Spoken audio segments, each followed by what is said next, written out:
Paige, o'i ti wedi dod o bell iawn I fod yma yn Eisteddfod o ble? Wel, dwi wedi dod yn eitha bell. Wedi dod o Jersey Newydd yn yr un o Bleithiau. Wow, chwarae teg. Felly, o'i ti wedi dod yr Eisteddfod o blaen? Nac ydw.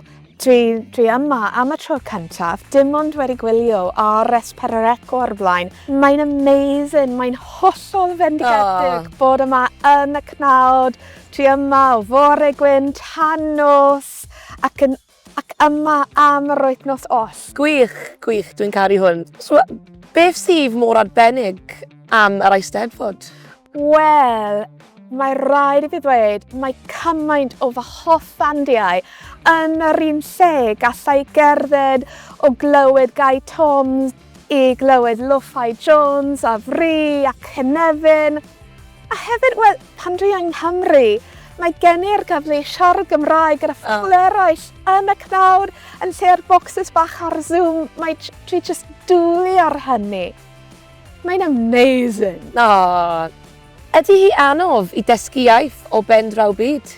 Ar ôl I fi ddod I Gymru am y tro cyntaf, daeth fy iaith allan just yn sydyn ac yn wedyn yn byrlymu.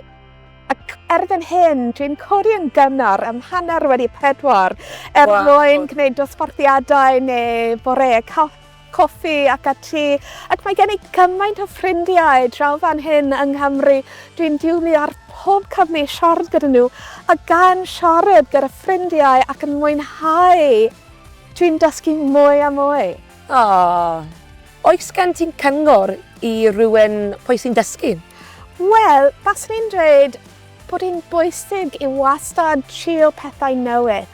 Herio dy hun, dwi wedi dechrau chwedleia ers yr haf diwethaf. Dwi wedi dechrau astudio cynghanaeth a barddoniaeth. Mae just mor bwysig trio pethau newydd ac yn credu yn dy hun. Yn bendant. Ie. Hyfryd. Diolch am sgwrs gyda fi.